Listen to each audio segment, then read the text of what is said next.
এখানকার মানুষ যুদ্ধ চেয়েছে, যুদ্ধ করে স্বাধীন করতে চেয়েছে, ইন্ডিয়ানদেরকে ওয়েলকাম করেছে, কামান কাঁধে করে এগিয়ে দিয়েছে, নৌকা করে ট্যাঙ্ক এগিয়েছে। এই ওয়েলকামটা সে ইন্ডিয়ার জন্য করেনি, বাংলাদেশ স্বাধীনতার জন্য করেছে। একটা বক্তব্য হচ্ছে যে এক্ষুনি ইন্টারভেনশন করা দরকার, পাকিস্তানের বিরুদ্ধে এখনই সশস্ত্র লড়াইটা শুরু করা দরকার। কারণ বাক্যটা ছিল, যেমন সুব্রমণিয়ামের বক্তব্য ছিল, it's a opportunity of the century. পাকিস্তানকে খণ্ড করবার এরকম বড় সুযোগ এই বাংলাদেশ মুভমেন্টের মধ্যে এসছে, এটা হাতছাড়া করা ঠিক হবে না।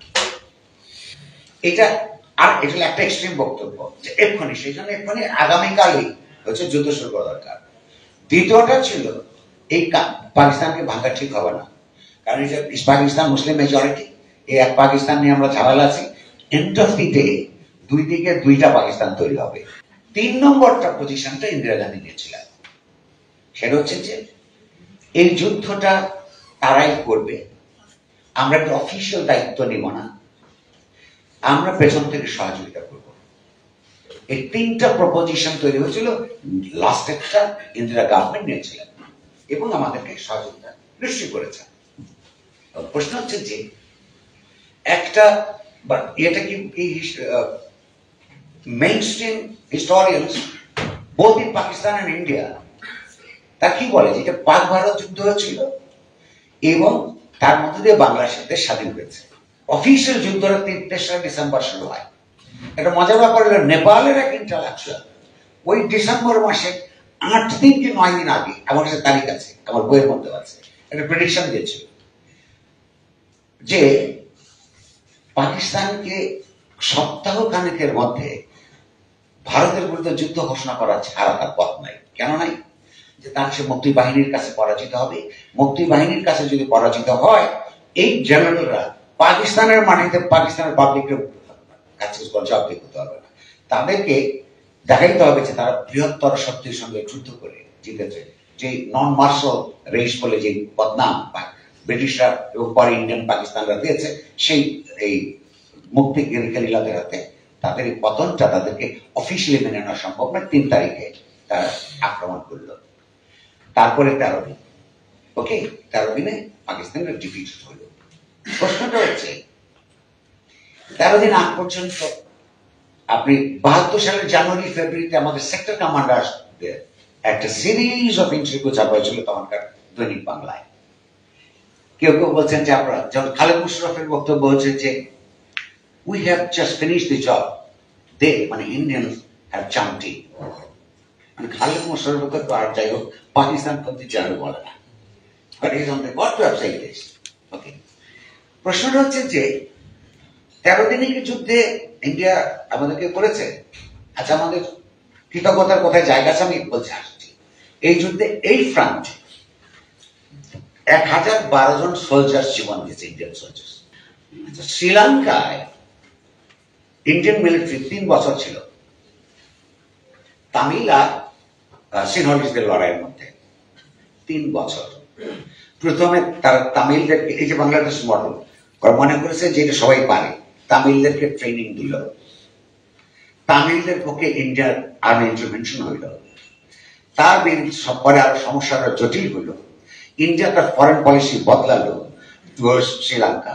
বদলানোর পর এবার তামিলদের লেগেছে সিনহলিস গভর্নমেন্টের পক্ষে গেল।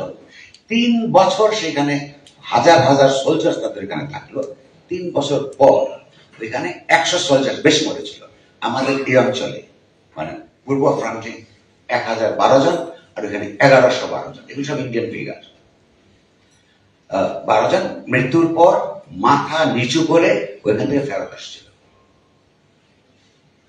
আপনি এখানে 13 দিনে পারলেন 1012 জন দিয়া, ওইখানে পারলেন না 3 বছরে। এর চেয়ে বেশি চলতে কারণটা কি?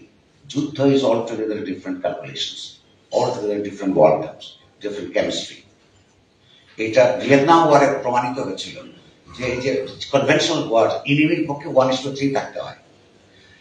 ভিয়েতনামে মার্কিন সোলজাররা 1:5 ছিল, পারে নাই। বিকজ এইখানকার মানুষ যুদ্ধ চেয়েছে, যুদ্ধ করে স্বাধীন করতে চেয়েছে। ইন্ডিয়ানদেরকে ওয়েলকাম করেছে, কামান কাঁধে করে এগিয়ে দিয়েছে, নৌকা করে ট্যাঙ্ক এগিয়েছে। এই ওয়েলকামটা সে ইন্ডিয়ার জন্য করেনি, বাংলাদেশ স্বাধীনতার জন্য করেছে। তারপরেও আপনার দেশের জন্য তার লাভ হয়েছে, আমি বুঝলাম কি লাভ হয়েছে।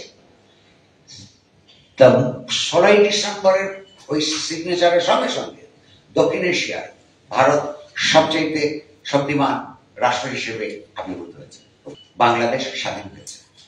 অর্থাৎ আমরা যা চেয়েছি আমরা তা পেয়েছি, ভারত যা চেয়েছে ভারত তা পেয়েছে। ভারতের যে গৌরব, তার সবচেয়ে বড় শত্রুকে পাকিস্তান, ইসলামাবাদকে দুর্বল করতে পেরেছে এবং তার মধ্যে দক্ষিণ এশিয়ায় সুপার পাওয়ার হিসেবে আবির্ভূত হওয়ার পথ প্রশস্ত হয়েছে। সেইটা বাংলাদেশ যুদ্ধের কারণেই হয়েছে। ফলে কৃতজ্ঞতার প্রশ্ন আসলে এখন আপনি আমাকে আরেকটা জিনিস বলুন, এখনো পর্যন্ত যে এখন গাড়া দেখলাম বিএনপি নেতা দেখা যাচ্ছে একজন রিজভি নাকি আজকে বলছেন যে পণ্য, ভারতীয় পণ্য বর্জন আন্দোলন, এটা তারা সমর্থন করে, করেন আমি চাই না। প্রশ্নটা হচ্ছে যে এই আন্দোলনের যখন একটা নেটিজেন্স একটা ক্যাম্পেইন শুরু হলো, তখন ভারতীয় মিডিয়াকে যেই গালাগাল দিয়ে বাংলাদেশিদেরকে, বাংলাদেশের ছাত্র আপনাকে আমাকে সবাইকে অকৃতজ্ঞ জাতি গোষ্ঠী জনগোষ্ঠী বলে গালাগাল দিচ্ছে। এখানে আমার দুটো প্রশ্ন আছে।